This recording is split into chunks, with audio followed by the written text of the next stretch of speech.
नमस्कार। टॉपिक है हमारा अमेरिका की क्रांति। आज अमेरिका जो विश्व की प्रथम शक्ति के रूप में स्थापित है, किंतु यही देश 18वीं शताब्दी के पूर्वार्ध में ब्रिटेन के अधीन था, या हम कह सकते हैं वो ब्रिटेन का एक उपनिवेश था। अमेरिका की जो खोज थी वो 1492 में क्रिस्टोफर कोलंबस के द्वारा की गई थी। क्रिस्टोफर कोलंबस जो थे वो इटली के रहने वाले थे, इटली के जिनोवा के रहने वाले थे, जिन्होंने स्पेन की मदद से अमेरिका की खोज की थी। लेकिन अमेरिका का जो नाम है वो अमेरिगो वेस्पुची, वो भी एक इटालियन थे, उनके नाम पर पड़ा।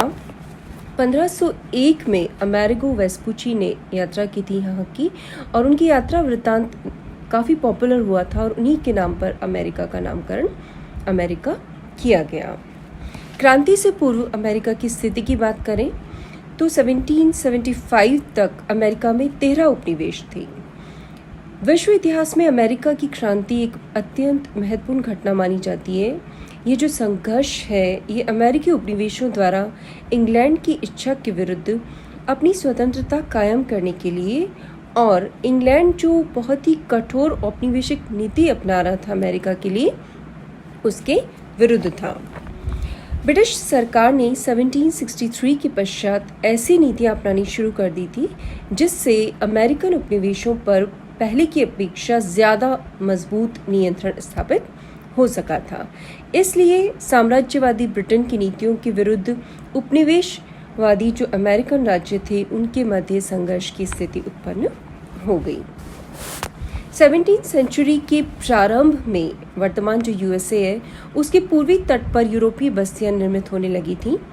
ये जो बस्तियां थीं इनमें रहने वाले 90% अंग्रेज थे, और बाकी जो 10% थे उसमें डच, जर्मन, फ्रांसीसी और पुर्तगाली थे।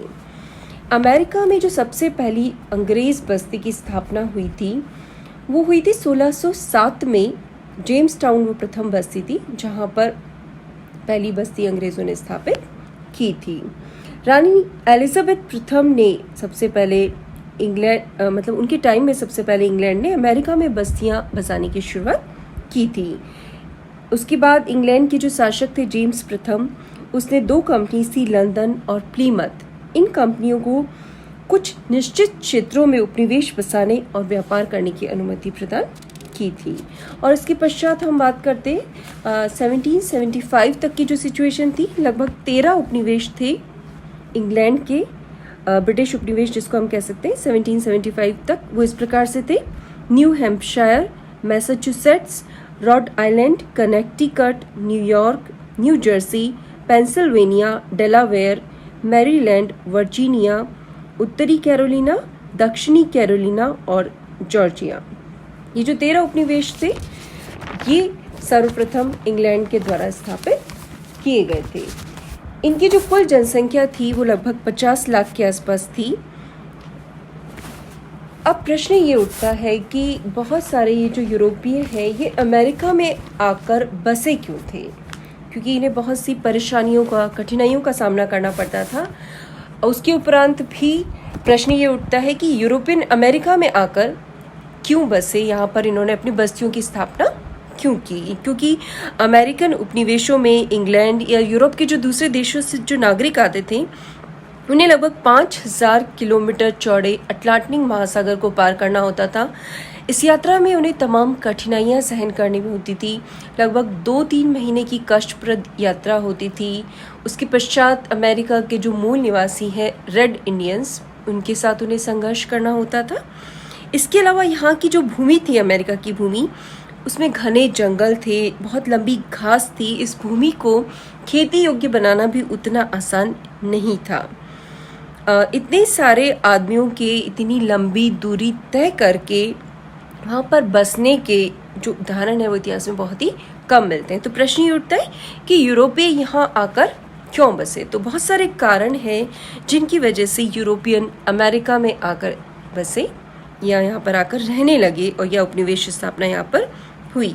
पहला कारण अगर हम बात करें तो यूरोप में निरंतर युद्धों का वातावरण था, और इन युद्धों से मुक्ति की आशा ने इस प्रवर्जन को प्रेरित किया। तो इनसे बचने की आशा में ये लोग अमेरिका में आकर बस गए।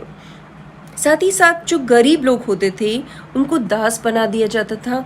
दास बनाकर उन्हें युद्धों में भाग लेने के लिए बाध्य किया जाता था या अमीरों को बेच दिया जाता था।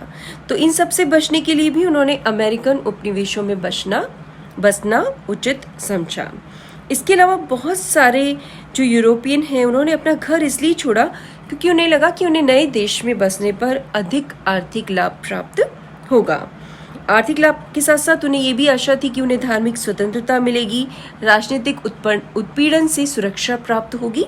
तो इन तमाम फैक्टर्स ने मिलकर उन्हें अपने देश को छोड़ना और अमेरिका में आकर बसने के लिए प्रेरित किया। एक और कारण ये था कि धार्मिक और सांप्रदायिक अत्याचार और उत्पीड़न से ये लोग मुक्त होना चाहते थे। इनके विचार थे कि ये स्वतंत्र रूप से रहकर वहाँ पर ईश्वर की आराधना कर सकेंगे जहाँ पर चर्च का कोई भी दबाव नहीं होगा। 16th और 17th सेंचुरी में जो धार्मिक उथल पुथल चल रही थी, रिफॉर्मेशन मूवमेंट चल रहा था, तो इस मूवमेंट के दौरान भी बहुत से लोगों ने अपने देश को छोड़ा। फॉर एग्जाम्पल मैसाचुसेट्स के पास में जो प्लीमथ उपनिवेश है उसकी स्थापना प्यूरिटन एक संप्रदाय है, उस संप्रदाय के लोगों ने की थी। ये जो लोग हैं ये अपनी धार्मिक स्वतंत्रता के लिए इंग्लैंड से अमेरिका आकर बस गए थे। जेम्स प्रथम शासक थे इंग्लैंड के उनके समय में। इसी प्रकार क्वेकर संप्रदाय की जो अनुयायी हैं विलियम पेन और उनके साथी थे बहुत सारे, उन्होंने धार्मिक दृष्टि से ही पेंसिल्वेनिया की स्थापना की थी। तो जितनी भी बस्तियां हैं न्यू हैम्पशायर से लेकर जॉर्जिया तक, उनकी पृष्ठभूमि में कहीं ना कहीं धार्मिक कारण महत्वपूर्ण फैक्टर के रूप में रहा था। एक और कारण हम कह सकते हैं राजनीतिक कारण भी है जिसने कहीं प्रेरणा प्रदान की है। फॉर एग्जाम्पल चार्ल्स प्रथम जब शासक थे ब्रिटेन के, तो उनके शासनकाल में स्टुअर्ट वंश समर्थक जब पराजित हो गए गृह युद्ध में, तो वो पराजित होकर अमेरिका में रहने के लिए आ गए। इसके अलावा जर्मन राजाओं की निरंकुशता ने भी प्रेरित किया कि बहुत सारे जर्मन जो है वो उपनिवेशों में आकर बसने लगे। अब हम बात करते हैं अमेरिकन उपनिवेशों की भौगोलिक स्थिति के बारे में। अमेरिकन उपनिवेशों को भौगोलिक दृष्टि से 3 ग्रुप्स में बांटा जा सकता है, उत्तरी, मध्य और दक्षिणी। उत्तरी उपनिवेशों की बात करें तो मैसाचुसेट्स, न्यू हैम्पशायर, रोड टापू इत्यादि थे। ये जो उपनिवेश है इनका जो क्षेत्र था पहाड़ी क्षेत्र था, बर्फीला प्रदेश था, इसलिए बहुत ज़्यादा खेती के लिए उपयुक्त नहीं थे। इंग्लैंड को यहाँ से लकड़ी, मछली और बहुत सारी वन संपदा की प्राप्ति होती थी। यहाँ तक कि स्वतंत्रता से पूर्व इंग्लैंड के ज़्यादातर जो जहाज थे वो यहीं पर निर्मित होते थे। मध्य उपनिवेशों की बात करें तो उसमें न्यूयॉर्क, न्यू जर्सी और मैरीलैंड प्रमुख थे। इनके जो उद्योग थे उनमें शराब और चीनी उद्योग थे और बहुत ही प्रगतिशील अवस्था में इनके उद्योग थे। दक्षिणी उपनिवेशों की बात करें तो उसमें उत्तरी कैरोलिना, दक्षिणी कैरोलिना और वर्जीनिया आदि महत्वपूर्ण थे। यहाँ की जलवायु काफ़ी गर्म थी, इसलिए खेती के लिए बड़े ही उपयुक्त स्थान थे। यहाँ बेसिकली अनाज, गन्ना, तंबाकू, कपास, इन सारी वस्तुओं का उत्पादन होता था जो इंग्लैंड के लिए काफ़ी महत्वपूर्ण वाणिज्यिक उत्पाद साबित हुए। उपनिवेशों की संस्कृति के विषय में बात करें तो उपनिवेशों की जो संस्कृति है वो एक कॉम्पोजिट कल्चर था, या हम कह सकते हैं एक मिश्रित संस्कृति का जन्म उपनिवेशों में हुआ। कारण क्या था? ये था कि यहाँ आकर जो बसने वाले लोग थे वो यूरोप के विभिन्न क्षेत्रों से आए थे, विभिन्न प्रदेशों से आए थे, विभिन्न संप्रदायों से संबंधित थे, जैसे कि एंग्लिकन चर्च से संबंधित थे, प्यूरिटन भी थे, क्वेकर संप्रदाय के लोग थे, लूथर को मानने वाले भी थे और प्रेस्बिटेरियन भी यहाँ पर थे। तो विभिन्न धार्मिक संप्रदायों का एक कॉम्पोजिट कल्चर यहाँ पर निर्मित हुआ। इसके अलावा इनके भिन्न भिन्न शासन संगठन थे, अलग अलग तरह के कानून थे। यहाँ के लोगों के जीवन यापन के साधन बड़े अलग अलग थे, इसलिए यहाँ पर एक ऐसी संस्कृति का जन्म हुआ जिसमें बहुत सारी संस्कृतियों की विशेषताएं सम्मिलित की गई या उसमें मिली थी। बहुत सारे धर्म, विश्वास और विभिन्न प्रकार के कार्य करने पर भी यहाँ के लोगों के सम्मुख जो समस्याएं थी वो बिल्कुल एक जैसी थी और इन समस्याओं ने इन्हें मिलकर संघर्ष करने के लिए प्रेरित किया। तो ऐसी संस्कृति का जन्म हुआ जो अपने आप में अत्यंत विशिष्ट थी और जिसने आगे चलकर सिद्ध भी किया कि वो किन अर्थों में इतनी विशिष्ट सिद्ध हुई।